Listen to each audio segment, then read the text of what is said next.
I think the main things that are not covered in traditional ethics education. Traditional ethics education is laws and codes and standards, external things that tell you what to do, tell you what to do with your behaviors.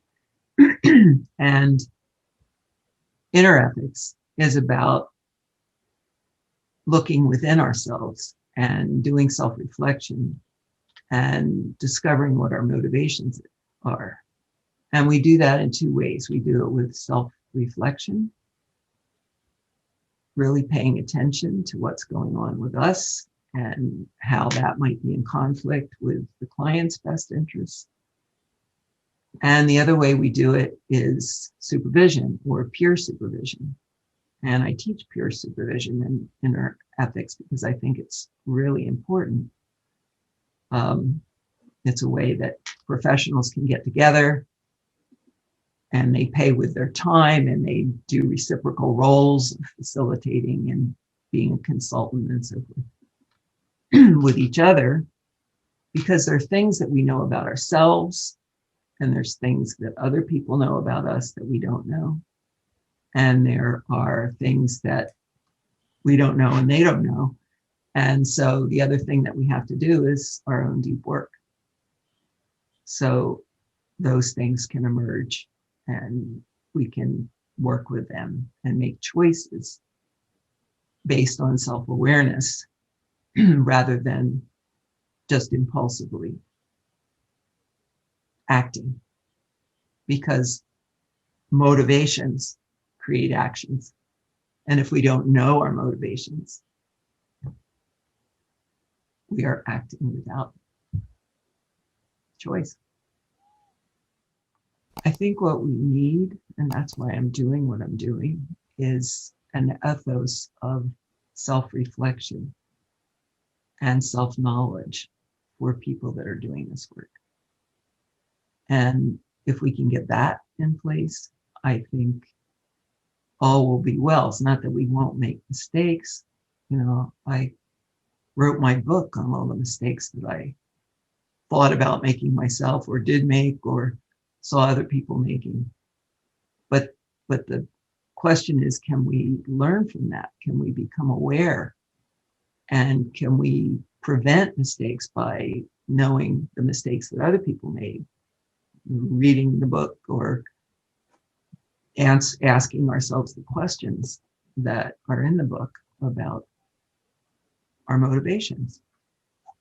And if we can do that, it's already it's much more sacred atmosphere than saying, I know best, I'll give you this medicine, go home and spray something up your nose or whatever they're doing these days with some of the stuff. And because it's all relationship. And I try to teach right relationship. And I love the metaphor of right relationship as a dance in which you're really following and leading and really aware, because otherwise you'll step on toes or bang into the wall or bang into somebody else. And so it's a lot of paying attention is what I think we need. So where's it going? I don't know. I don't know how this will end up. I think if we don't pay attention, people are going to say it's too dangerous. You know, it's got to be illegal again. I think that could easily happen. And the other,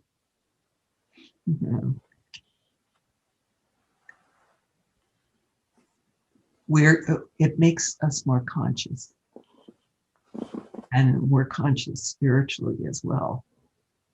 We're conscious of all the connection. What I call spiritual is really understanding our connections to everything, our connections to each other, our connections to all things in this universe, and our responsibility for that connection. And I think that'll happen with the psychedelic experience. So that may bring us to critical mass in working well with this medicine. I think also educating the people that will be taking the medicines. Like, for example, Shakruna put out an ayahuasca guide for people that were traveling to South America and maybe getting involved with shamans and how to, be aware and protect themselves, especially from sexual abuse. But I think that kind of education about what should people expect from somebody who is giving them psychedelics, and what's wrong, what's not right relationship, so they know, so they have some perspective, and they don't, as people tend to do, sometimes they think I'm wrong because this happened. And so to know what is expected and what the qualification should be would be helpful, because we'll get more to critical mass if we don't just focus on the professionals, because there's much more population in the consumers and the clients. So I think that's an interesting way to go to.